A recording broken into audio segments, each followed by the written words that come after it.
एकदा एका तरुणाचे नाव सुरेश होता, जो आपल्या मावशीसाठी खूप प्रेम आणि आदर बाळगायचा. मावशी, जी एक आकर्षक आणि तरुण स्त्री होती, 20 दिवसांच्या ट्रीटमेंटसाठी सुरेशच्या घरात आली. सुरेशच्या आईने देवदर्शनासाठी बाहेर गावी जाण्याचा निर्णय घेतला होता आणि बाबाही त्यांच्या कामात व्यस्त होते. त्यामुळे सुरेश आणि मावशी एकटेच घरात राहिले. सुरेशची मावशी त्याच्यासाठी एक विशेष व्यक्ती होती. तिच्या सौंदर्याने सुरेशच्या मनात एक गोंधळ निर्माण झाला होता. ती जरी त्याची मावशी असली तरी तिच्या उपस्थितीत सुरेशच्या मनात अनेक भावना जागृत झाल्या. एक रात्री सुरेशला झोपेत मावशीचा हात जाणवला. त्याने उठून पाहिलं तर मावशी छोटे कपडे घालून झोपली होती. मावशीने त्याला बिलगून सांगितले, भाचेराव, मला तुमच्या मौसाकडून कधीही अशी ताकद जाणवली नाही, जी मला तुझ्यात जाणवते. सुरेशच्या मनात गोंधळ वाढला, कारण तो मावशीच्या या शब्दांमध्ये एक वेगळा अर्थ शोधत होता. मावशीने त्याचा हात आपल्या नको तिथे नेऊन त्याला बेभान केले. सुरेशच्या मनात तीव्र भावना उमटू लागल्या, पण तो त्याच्या भावनांना दाबत होता. मावशीच्या प्रेमळ वागण्यामुळे सुरेशच्या मनात तिच्याबद्दलची भावना आणखी वाढली. दिवस जात होते आणि मावशी सुरेशच्या जीवनात एक महत्त्वाची व्यक्ती बनत होती. ती त्याच्या आहाराची काळजी घेत होती, त्याच्या व्यायामाचा नियमितपणा तपासत होती आणि सुरेशच्या सर्व गोष्टींमध्ये लक्ष घालत होती. सुरेशची मावशी त्याला रोज चांगले आहार देत होती, त्याच्या डाएटच्या गोष्टींसाठी वेळेवर तयारी करत होती. सुरेशने लक्षात घेतले की मावशी त्याच्यासाठी खूप मेहनत करत आहे. एक दिवस सुरेशच्या आईने फोन केला आणि त्याला सांगितले की ती देवदर्शनाला गेली आहे आणि तिथे काही दिवस राहणार आहे. सुरेशने आईला आश्वस्त केले की मावशी त्याच्यासोबत आहे आणि ती सर्व गोष्टी व्यवस्थित सांभाळत आहे.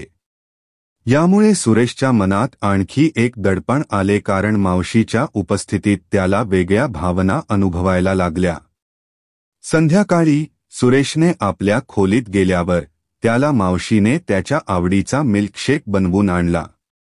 सुरेशने विचारले, तुला माझ्या मिल्कशेकबद्दल कसं माहिती? मावशीने उत्तर दिले, मी दुपारी तुझी खोली स्वच्छ करत होते, तेव्हा तिथे मला तुझा डाएट प्लान दिसला. सुरेशने हसून म्हटले, अरे वा मावशी, तू तर फारच हुशार आहेस. आणि त्याने मावशीला मिठी मारली.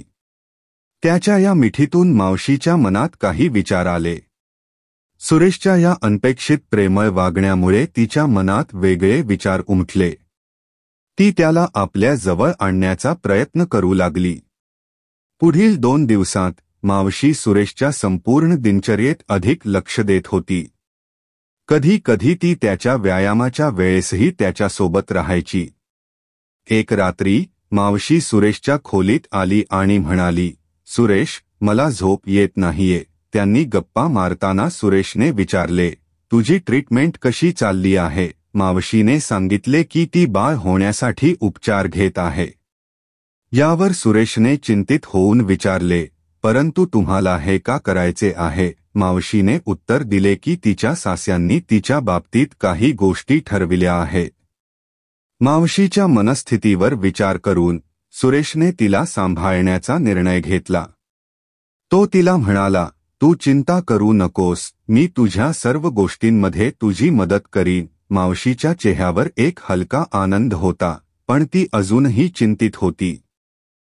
एक दिवस अचानक वीज कडकडली आणि मावशी घाबरून सुरेशला बिलगली. सुरेशने तिला शांत करण्याचा प्रयत्न केला, परंतु मावशी त्याच्यावर बिलगली. सुरेशच्या मनात एक गोंधळ होता, कारण तो मावशीच्या जवळ येण्याचा विचार करत होता, पण त्याला त्याच्या कुटुंबाच्या नियमांची आणि नात्यांची आठवण येत होती. मावशीच्या अशा वागण्यामुळे सुरेशचा मनोबल कमी होत होता. ती त्याच्यासोबत झोपण्याची मागणी करत होती, ज्यामुळे सुरेशच्या मनात एक नवीन गोंधळ वाढत होता. सुरेशने तिला सांगितले की त्याला झोप येत आहे आणि त्याने तिला तिच्या खोलीत जाण्याचा आग्रह केला. पुढील काही दिवसांत सुरेश आणि मावशीच्या नात्यात एक वेगळा बदल आलेला होता. मावशीने सुरेशच्या प्रेमाची किंमत समजून घेतली होती आणि सुरेशने तिच्या दुःखाला समजून घेतले होते. मावशीने सुरेशला सांगितले की तिच्या उपचारांच्या बाबतीत तिला खूप मानसिक थकवा आला आहे आणि ती त्याच्यासोबत असण्याची इच्छा व्यक्त करत होती. एक दिवस मावशीने सुरेशला सांगितले की तिला दोन्ही कारणांमुळे एकटे राहायला भीती वाटते, तिच्या उपचारांची चिंता आणि समाजाच्या दृष्टिकोनाची.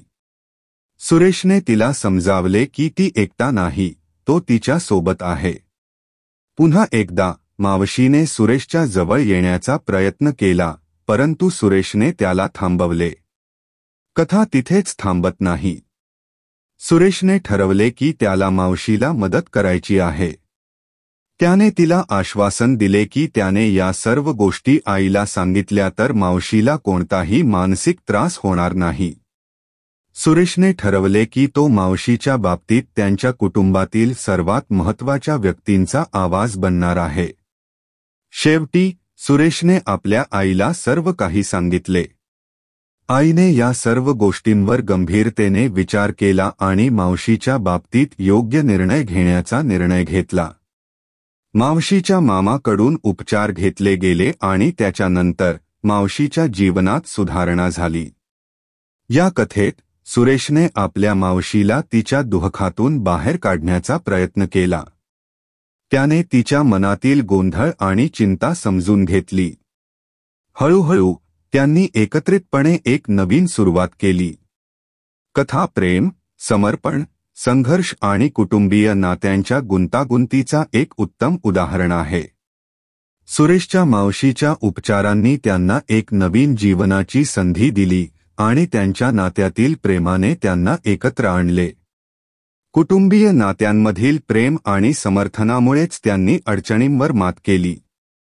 ही कथा एक संदेश देते की कुटुंबातील सदस्यांच्या प्रेमाची किंमत अनमोल असते आणि एकमेकांच्या सहकार्यानेच आपण जीवनातील कठीण परिस्थितींवर मात करू शकतो. तुम्हाला ही कथा आवडली असेल तर व्हिडिओला लाईक करा आणि अशाच छान छान कथा पाहण्यासाठी चॅनलला सबस्क्राईब करा. धन्यवाद.